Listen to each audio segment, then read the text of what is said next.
Eu saio da igreja com a paz de Cristo.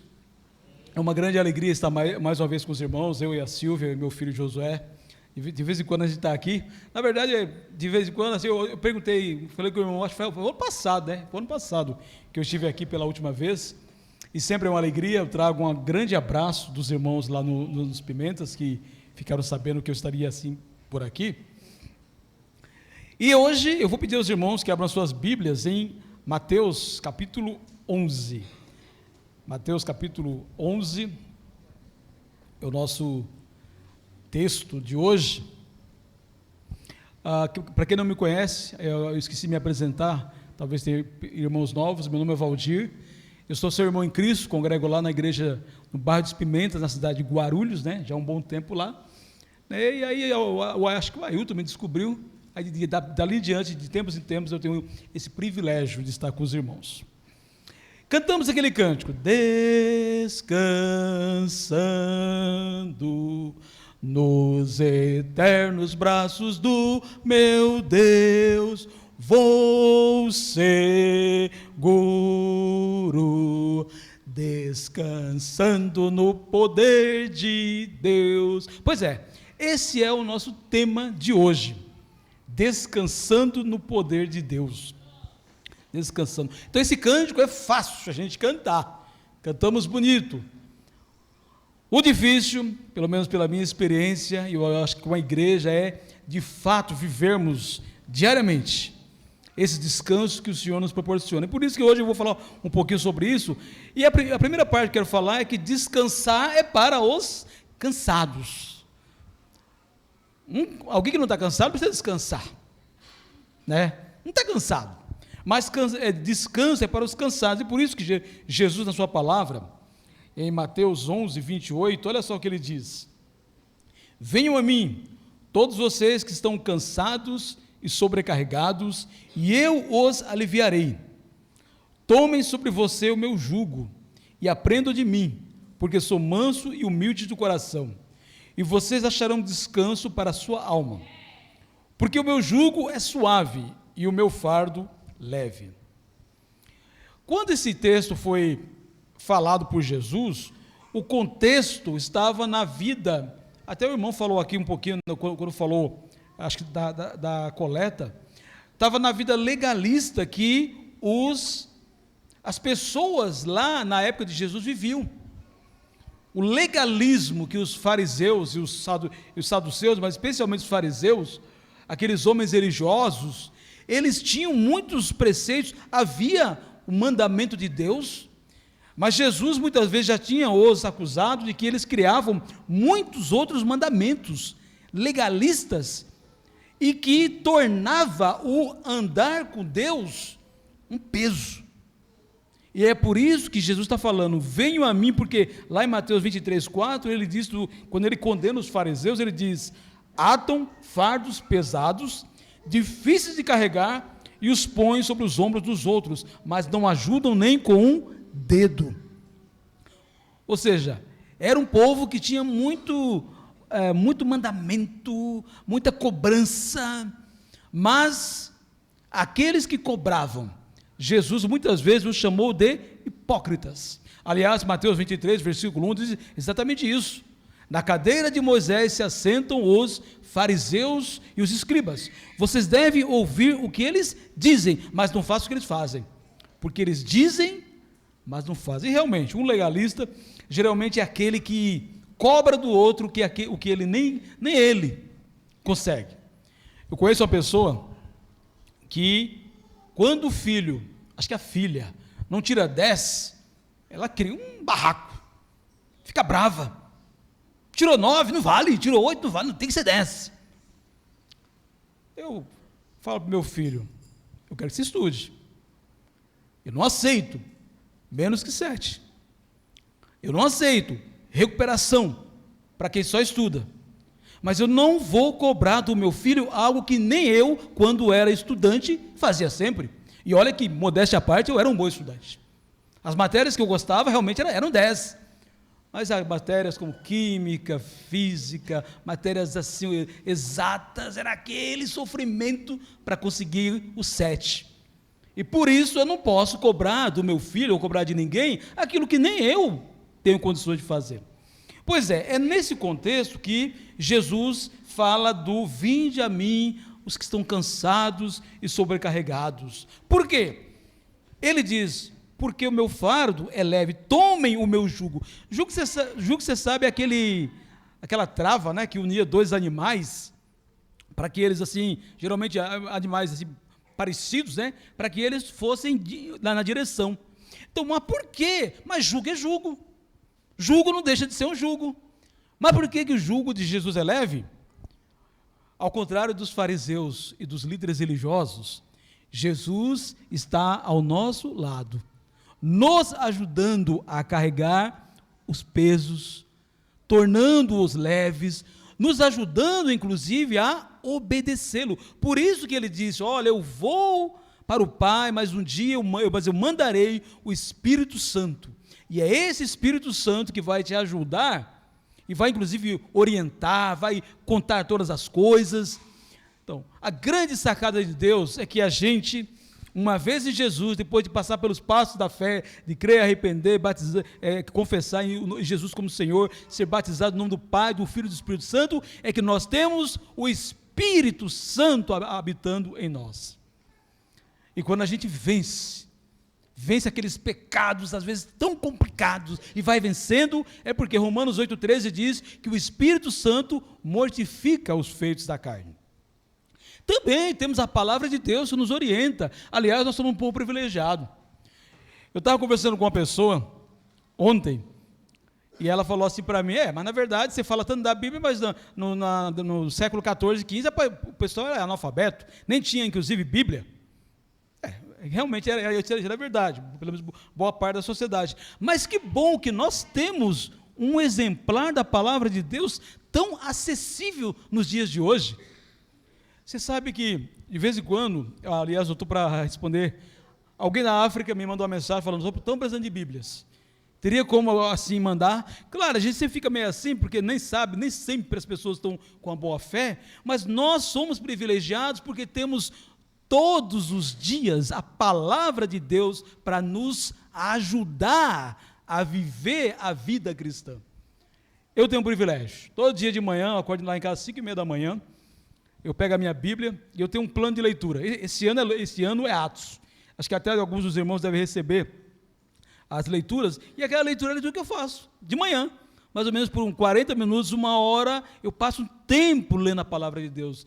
Mas não é só para mandar para vocês, não. Eu mando, porque alguns irmãos pedem, e aí eu mando, mas é para mim. A palavra de Deus enche meu coração de alegria, de esperança, me ajuda a viver da maneira que Deus quer que eu viva. Ô, irmão, muito obrigado, viu?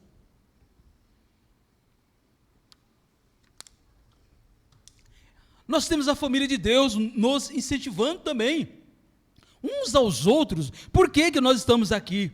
Por que nós reunimos em diversos momentos? Por que visitamos uns aos outros? Por quê? Porque a família de Deus nos ajuda a viver a vida cristã. E por esse motivo o jugo se torna leve, no sentido, a salvação se torna leve. Por quê? Porque temos o Espírito Santo, temos a palavra de Deus, temos a família de Deus nos orientando. E por esse motivo o apóstolo João, lá em 1 João 5,3, diz que os mandamentos de Deus, de Jesus, não são penosos, porque é uma transformação que ele faz de dentro para fora.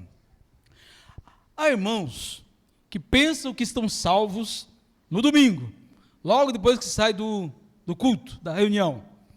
Tomou a ceia, conversou com os irmãos, ouviu uma palavra, foi animado. Aí na terça está perdido. Acordou de manhã, daquele jeito, brigou com a esposa, chutou o gato, praticou algum ato assim que a Bíblia chama de pecado. Meu Deus, se eu morrer hoje, eu estou perdido. Aí na terça-feira é diferente. Terça-feira pede perdão para a mulher perdoa, aí vai trabalhar, aí tem uma vida assim, aquele dia bom, até ajudou algumas pessoas, aí chega em casa todo com algo assim, e pensa, hoje eu estou salvo. Aí na quarta-feira cai tudo de novo. Pois é, meu irmão, o primeiro peso que nós devemos tirar de nós é que em Jesus nós estamos sempre salvos. enquanto olhamos para Jesus, a minha vida e a sua vida, as nossas vidas, elas são flutuantes. Tem dia realmente que a gente faz um monte de coisa certa, assim, obedece, é aquela maravilha, mas tem dia que a gente pisa na jaca. Tem dia que eu olho para mim e falo, meu Deus, como é que alguém depois de 3 décadas e meia de vida cristã ainda faz essas coisas? Mas sabe de uma coisa? Eu vou dormir. E eu vou dormir certo de que se eu não acordar no dia seguinte, eu estou salvo. Porque eu confio no poder do sangue de Jesus, que todos os dias assim está me limpando. Por isso que o apóstolo Paulo, no livro de Romanos, o que ele diz? Romanos capítulo 8, versículo 1, nenhuma condenação há para os que estão em Cristo Jesus, enquanto estamos em Jesus, às vezes caindo, às vezes levantando, tendo momentos bons, momentos maus, nós temos a certeza da nossa salvação. Só que eu vejo na igreja, de vez em quando eu pergunto, e aí? E eu pergunto para você, se o Senhor apontasse nos ares agora, você tinha certeza da sua salvação? Eu tenho, eu subirei com o Senhor, eu serei transformado e subirei como o Senhor, como a palavra de Deus diz em 1 Tessalonicenses 4, de 13 em diante. Aí quando eu falo isso para uma pessoa que não é cristã, ela fala, nossa Valdir, o que você está fazendo de tão bom? Eu falei, rapaz, não é tanto assim não, mas Deus fez por mim. Jesus morreu na cruz, derramou o seu sangue por mim, e é com base nesse sangue que eu tenho certeza que todos os dias a misericórdia de Deus se renova na minha vida.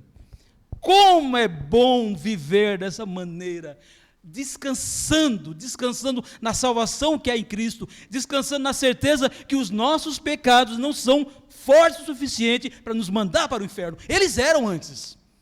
Aliás, eu gostei muito do que um irmão falou, que pregou a semana passada lá em Guarulhos, no centro. Ele falou, você sabia que para Deus, o que pratica glutonaria está tão perdido quanto o que é desonesto, ou aquele que, sei lá, imagina aqui, assassina, é a mesma coisa para Deus. Claro, as consequências são diferentes, mas em Jesus, todos nós podemos ser salvos pelo sangue poderoso assim do Senhor, e essa é a maior motivação. Algumas pessoas acusavam Paulo de pregar essas coisas no livro de Romanos, e falar, isso vai incentivar que a pessoa peque mais. Vai nada. Quando eu sei que Deus me vê da maneira como Ele me vê, aliás, tem um irmão lá em Guarulhos, Jorge, toda vez que ele olha para mim, ele fala assim, Valdir, aí ele me enche de elogio. Eu estou falando, menos, Jorge, menos, não é tudo isso não, Jorge. Mas sabe uma coisa? Deus, quando olha para nós, Ele vê Jesus. O dia que nós chegarmos lá, diante do Todo-Poderoso, a diferença entre eu e qualquer pessoa é porque nós estaremos com um advogado do nosso lado. 1 João capítulo 2, versículo 1. Essas coisas vos escrevo para que não pequeis. Se todavia alguém pecar, temos um advogado junto ao Pai, e o seu nome é Jesus. E isso nos faz descansar dos nossos pecados. Agora, vamos passar para o dia a dia. Nesse mundo, as tragédias nos atingem. Não é porque nós somos cristãos, somos filhos de Deus, como o irmão falou, João capítulo 1, versículo 12, realmente, nem todo mundo é filho de Deus, todos são criaturas de Deus, mas em Jesus todos nós temos a possibilidade de nos tornar filhos de Deus, mas mesmo como filho de Deus, sim, haverá doenças, haverá desemprego, haverão relacionamentos complicados, a espera pelo dia de amanhã, a ansiedade é uma das coisas que faz tão mal às pessoas, e todos nós, menos ou mais, passamos por ansiedade. Será que eu vou conseguir aquele emprego que eu estou procurando há tanto tempo? Será que aquela promoção que eu estou assim esperando, ela vai acontecer? Será que aquela dificuldade no relacionamento que eu estou tendo, será que eu vou conseguir assim superar? Aí vem o João Batista. Quem falou de João Batista? Foi o irmão, alguém disse que falou de João Batista. Leonardo, João Batista, Leonardo. João Batista me ensina, João 3, 22 a 30. Eu transformei esse texto em um verdadeiro, uma verdadeira assim, estilo de vida, princípio de vida. João 3, 22 a 30. João 3, 22 a 30. Olha só o que fala João 3, 22. Tentaram tirar a paz do João Batista. Depois disso, Jesus foi com seus discípulos para a terra da Judéia. Ali permaneceu com eles e batizava. Ora, João também estava batizando em Enom, perto de Salim, porque ali havia muitas águas e o povo se dirigia para lá, e era batizado, pois João ainda não havia sido preso. Então surgiu uma discussão entre os discípulos de João e um judeu a respeito de purificação. E foram até João e lhe disseram: Mestre, aquele que estava com o Senhor no outro lado do Jordão, no qual o Senhor deu testemunho, está batizando, e todos vão até ele. João respondeu: Ninguém pode receber coisa alguma se não lhe for dada do céu. Vocês mesmos são testemunhas do que eu disse. Eu não sou o Cristo, mas fui enviado como seu precursor. O que tem a noiva é o noivo, o amigo do noivo está presente, e o escuta, se alegra muito por causa da voz do noivo. Pois essa alegria se cumpriu em mim, convém que ele cresça e que eu diminua. Você sabe qual é o meu princípio de vida? Um dos textos: ninguém pode receber coisa alguma se não lhe for dada do céu. Como isso me dá tranquilidade nas minhas intranquilidades. Como isso me dá descanso. Você sabe que de vez em quando eu trabalho no Poder Judiciário, lá em Guarulhos, e tem um cargo comissionado. E você sabe o que é ter um cargo comissionado. Você pode ter hoje, e amanhã ser publicado no Diário Oficial que você perdeu o cargo, sem que ninguém lhe fale nada, porque o cargo pertence ao seu superior, e ele pode tirar, é diferente de um cargo efetivo. Pois é, de vez em quando eu tenho medo do meu juiz. Meu Deus, se aquele homem ralha comigo, se ele pensa de mim errado, ele pode tirar meu cargo. Eu tenho medo da minha coordenadora, de vez em quando, que pode fazer o mesmo. Às vezes, estamos inseguros, e pensa na sua insegurança. Todos nós temos algumas inseguranças na vida. Pensa no seu maior medo. Você sabe que eu tenho uns medos, que são tão medos, que eu não falo para ninguém. Eu nem para Deus eu falo, eu penso. Eu penso dos meus medos. Pois é. A ideia de ser desvalorizado, o Paulo disse que ele tanto aprendeu a estar honrado, como a ser assim desvalorizado. Você sabe que às vezes nós somos honrados. Estar com os irmãos aqui hoje é uma honra. É uma honra de alguém ter falado: me lembrou do Valdir. Mas você sabe que de vez em quando as pessoas nos tratam como lixo, como qualquer coisa. Nos sentimos desvalorizados no trabalho, nos sentimos desvalorizados às vezes na vizinhança, com a família, às vezes até no corpo de Cristo. Nos sentimos assim desvalorizados. Esse texto: ninguém pode receber coisa alguma se não lhe for dada do céu. Enche o meu coração de alegria, de descanso. Sabe por quê? O meu maior medo está nas mãos do Todo-Poderoso. E só vai acontecer se o Todo-Poderoso permitir.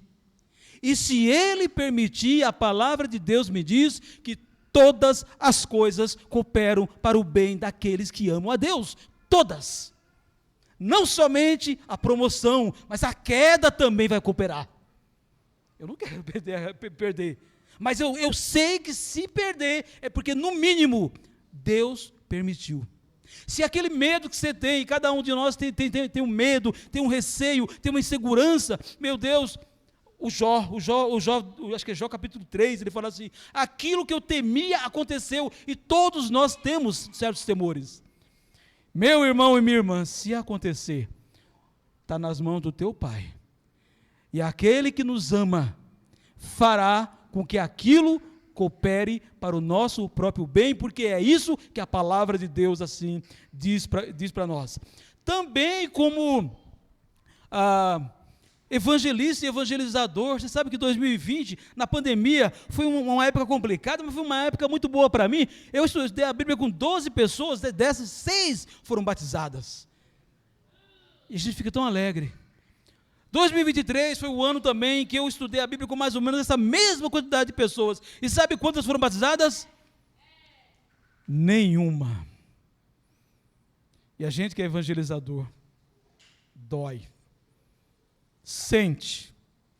Mas eu tenho descansado em Deus, porque a minha parte eu fiz. Mesmo os resultados visíveis, pelo menos, não tenham aparecido.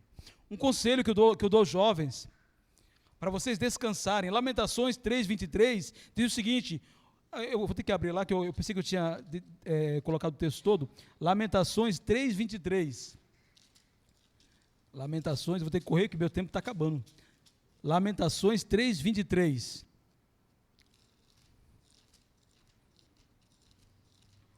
nossa, que livro grande, Jeremias, hein? Lamentações 3:23, diz o seguinte,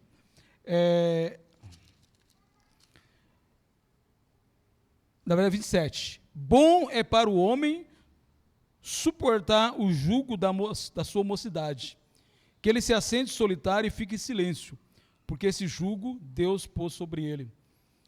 A juventude é um peso, quanta ansiedade, os hormônios à flor da pele, o futuro incerto, tanta coisa, o que vai acontecer comigo, qual é a profissão que eu vou ter, será que eu vou casar? Eu lembro que na década de 80, que foi a minha juventude, eu pensava, eu quero casar no ano 2000 pelo menos, e etc, coisas assim.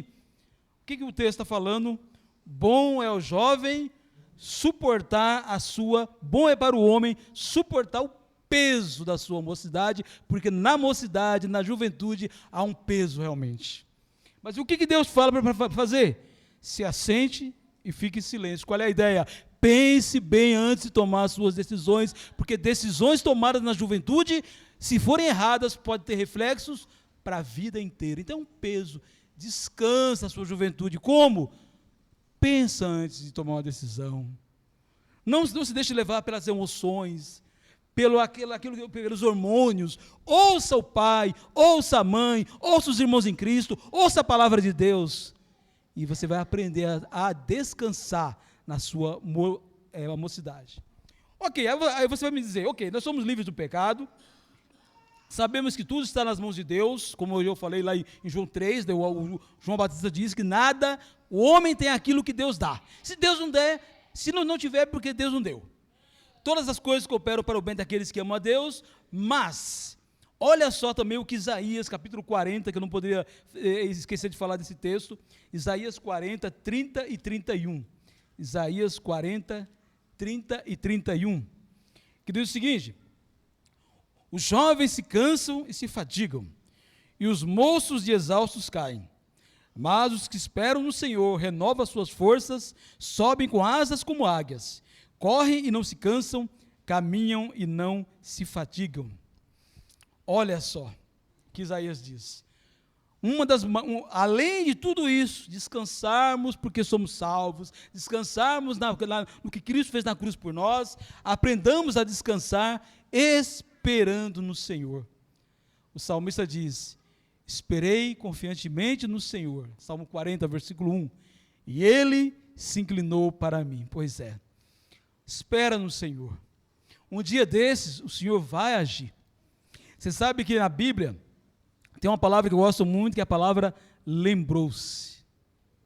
Lembrou-se, Deus se lembra. Não é que Deus é como a gente, que às vezes vai envelhecendo ainda mais, vai falhando, os neurônios vão falhando. Mas Deus é aquele, quando a Bíblia fala se lembra, Ele se lembrou no sentido, Ele decidiu agir, depois de ouvir. Lembrou-se Deus de Abraão e tirou Ló de Sodoma. Lembrou-se Deus de Raquel e a fez engravidar, no livro de Gênesis. Lembrou-se Deus do povo de Israel, lá em Êxodo 3, 2 ou 3, e mandou Moisés libertar aquele povo.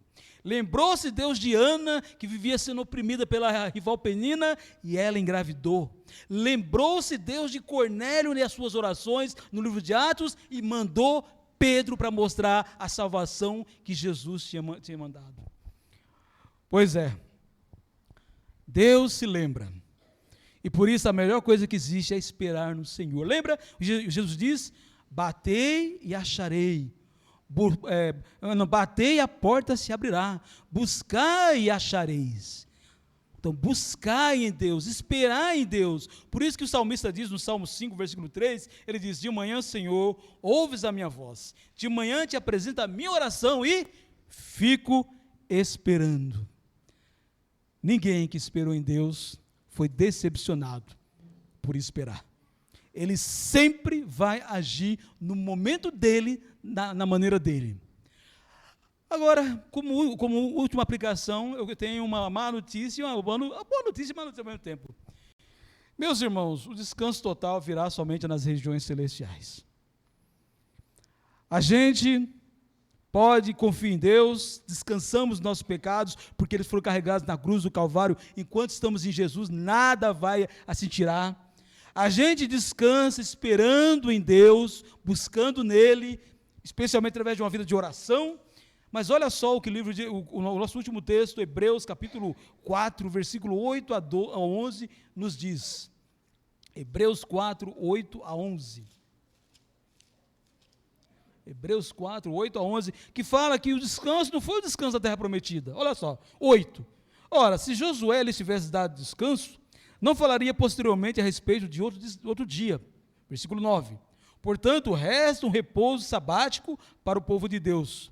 Porque aquele que entrou no descanso de Deus, também ele mesmo descansou de suas obras, como Deus descansou das suas. Portanto, esforcemo-nos por entrar naquele descanso, a fim de que ninguém caia segundo aquele exemplo de desobediência. Qual é a ideia? O descanso total virá somente nas regiões celestiais. Então, por mais que aqui a gente descanse em Deus, por mais que aqui a gente espere em Deus, o descanso total. Você sabe que às vezes nós pensamos que o céu é aqui. Aqui não é o céu. Aqui nós estamos em passagem. Aqui nós somos forasteiros, como a palavra de Deus diz. O verdadeiro descanso está lá no céu. Então, às vezes, nós ficamos cansados. Por quê? Por que o governo fez isso? Por que o governo fez aquilo? Por que esse mundo está tão violento? Porque esse mundo jaz do maligno, meus irmãos. E nós fazemos parte da igreja de Deus, o reino de Deus aqui na terra, temos Jesus, podemos descansar nele, mas o descanso total estará lá no céu. Portanto, aquele hino que fala, descansando nos eternos, canta comigo, descansando nos eternos braços do meu Deus, vou seguro, descansando no poder de Deus. A palavra grega que traduz como poder é uma palavra que é a mesma palavra traduzida por dinamite, aquela que é detonada e causa um estrago.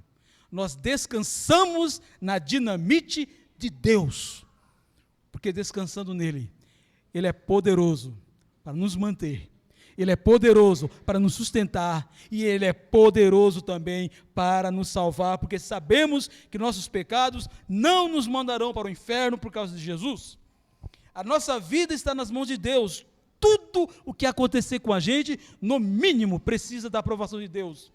Vamos aprender a esperar em silêncio no Senhor, esperar em obediência. Salmo 126, versículos 5 e 6 diz, os que com lágrimas semeiam, com júbilo ceifarão. Qual é a ideia? Os que continuam na vida cristã, às vezes chorando, não deixa de semear a palavra de Deus, não deixa de semear na sua vida, e com júbilo no momento certo ceifarão. Aqui não é o descanso total. Por isso estamos ao termo descansando, porque de vez em quando nos cansamos. Descansemos, portanto, em Deus, na sua palavra e na dinamite do seu poder, que só Deus pode nos dar. Que essa palavra, meus irmãos, que tanto eu estou animado, irmãos, eu estou animado. Que essa palavra que tanto está me animando agora, que na segunda, na terça, na quarta, anime o meu e o seu coração. Muito obrigado e que Deus nos abençoe.